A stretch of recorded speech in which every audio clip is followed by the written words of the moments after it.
ang aming dula. Manatili ang katahimikan at magsisimula na ang kwento ng Florante at Laura. Hindi ko makita.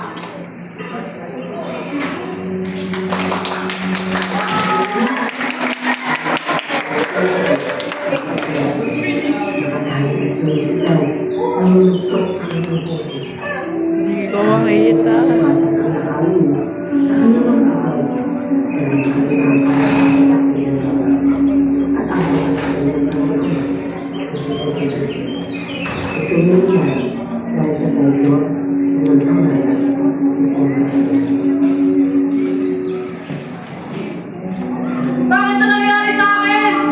Laura! Marco! Ama! Kondiador mo! Bakit ito nangyari sa akin?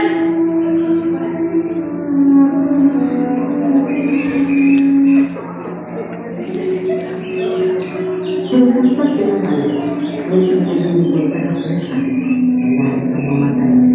Dahil sa pagpipili nila, Ay, Clarita! Wala na akong rason para buhay mo hindi kahit na nakita muli! Mama! Ba't mo ginawa sa akin? Clarita! Laura! Laura! Ah!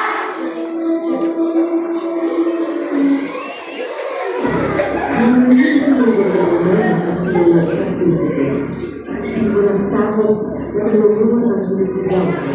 Ngunit sa ulit oras naman, ang prinsipe ay aatakin na hindi ng umiwas.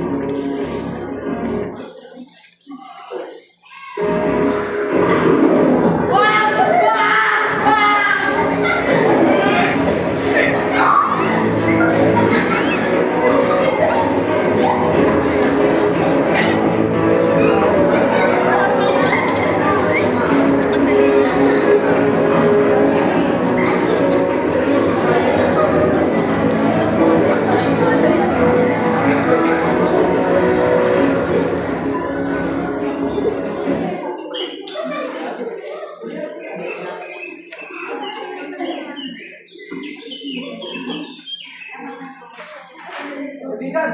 Kumain ka na pa. Ikaw? Ang galing mo? Ano ba siya? Bakit mo ito ginagawa?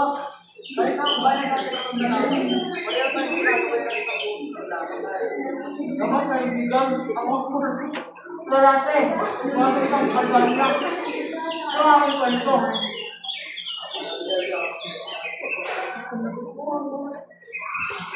Isinulusay ng Florante ang kanyang kabataan kay Alvin, pati na rin ang mga oras kung saan muntik na siyang mamatay. Anya, siyang lumaking masiyahan at pumunang pagmamahal. Subalit, ang mundo ay unang hinagis, kaya kinakailangan nilang ibang na itin.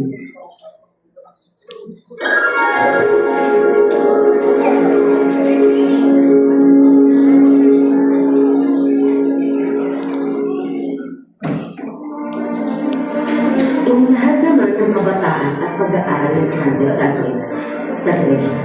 Sa kanilang dulang pampaaralan, ay nakita ni Florante ang kanyang husay sa pag-aari. Dito, mararamdaman natin ang paninibugod ni Conde Adolfo at nais niya sanang patayin ang taga-Albania.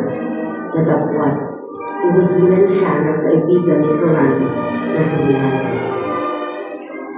Florante! Papatayin kita ngayon! Ito po, umigil ka!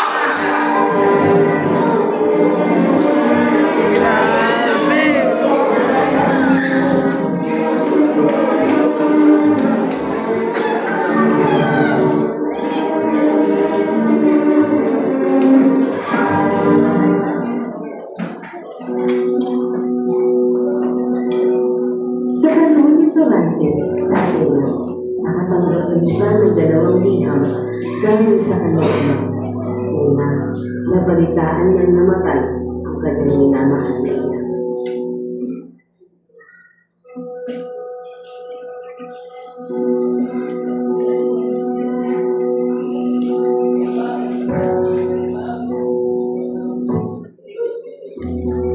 Pangalawa, ay sinasabing kailangan niya nang bumalik sa Albania.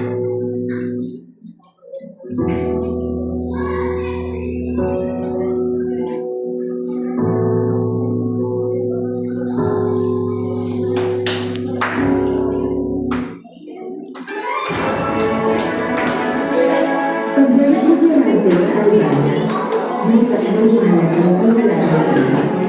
Isa dito, ang pagkakilala kay Laura sa pamamagitan ng pagkakilala. Kasi halos sa ito, maaari natin sabihin na ito'y pag-ibig sa unang ulo.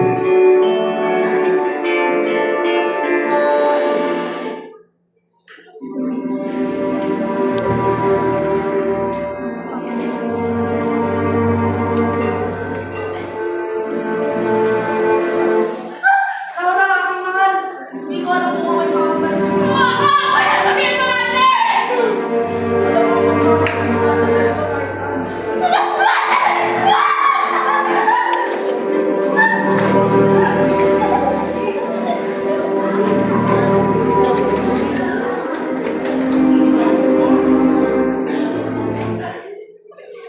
Mula dito, yun ang tanggulan ng syudad, ulhari ni Senyo, si Glorante. Mula ngayon, ikaw ang itatalagin dito bilang pagbilan ng syudad. Maraming salamat na aking kaibigan.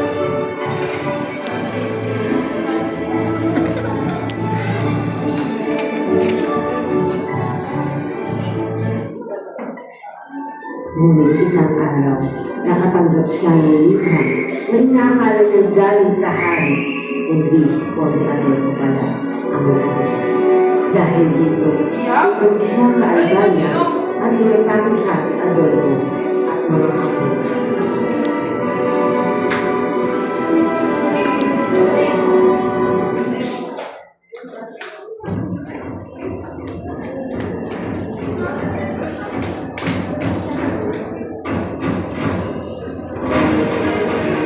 Adolfo!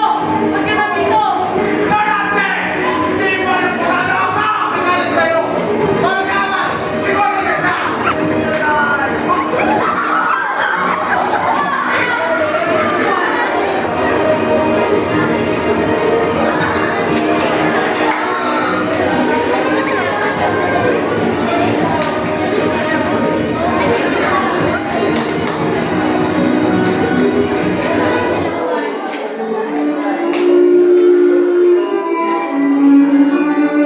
Akala mo mananalo ka? Ha? Ha? Ha? Ha? Dadaling ka naman sa kubat! Saan ka mamatay?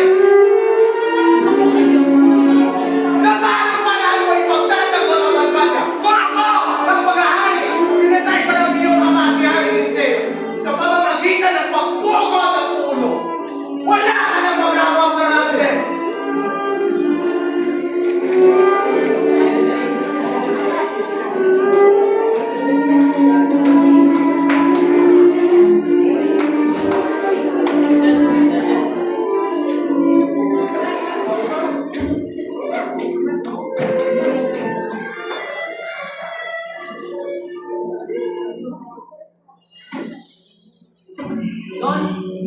Doon ka lang dapat na mananong ng aking ama at ng Albania. Tapos tinawag ako sa iyo. Maraming po ito. Pupunta na sa anak ng mga ng mga susunod na ilalab. Dahil iniwan ko ang pupo sa bigla ng lupa. Ngunit, hindi ko Laura! Ay, pwede ka! Ano nangyari sa inyong dalawa?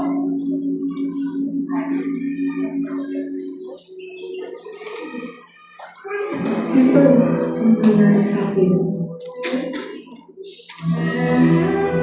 Nalaman ko na napupugutan dapat si Aladdin, kaya nagmakaawa ko sa sultan na palayaan si Aladdin.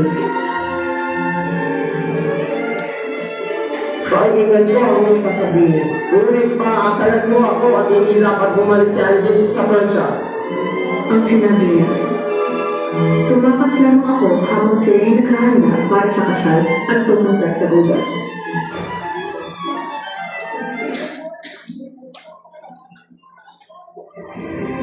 Doon sa gubat, nakita ko si Lorna na pinag-alaman niya. Hali-hali ka!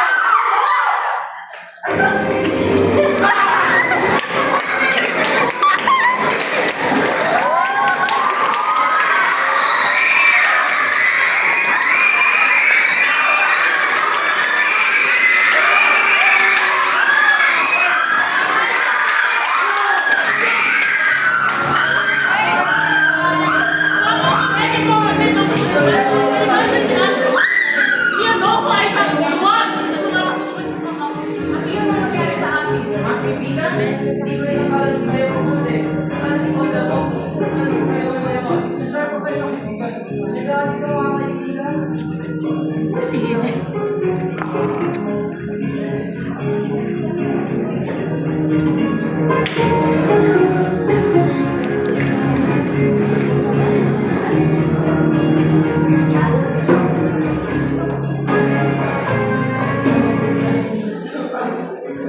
Mula dito, sila Durante at Laura ay bumalik sa Albania at naging hari at reyna.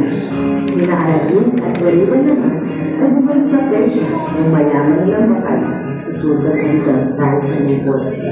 Sa wakas, namuhay ang dalawang kaharian ng tahimik. Kinilig ba kayo? Ang sagot, hindi ba?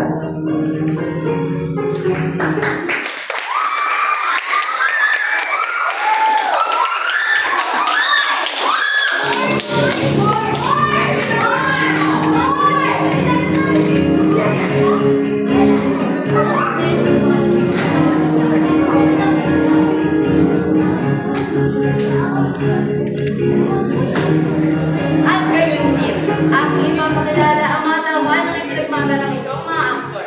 Maaari mo bang marinig ang inyong malakas na palakpakan?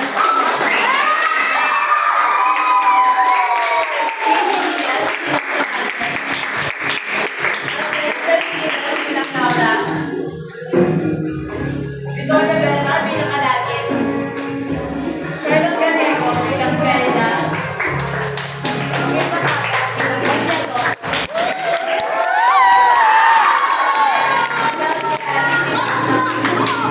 Claudia bilang Sultan Al-Madam,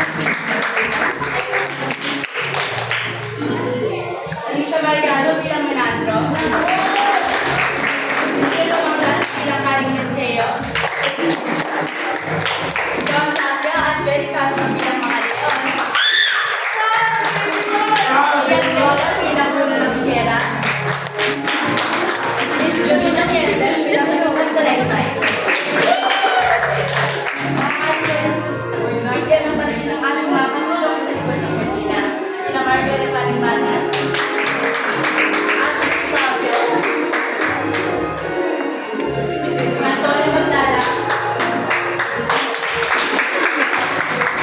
Charles Milano,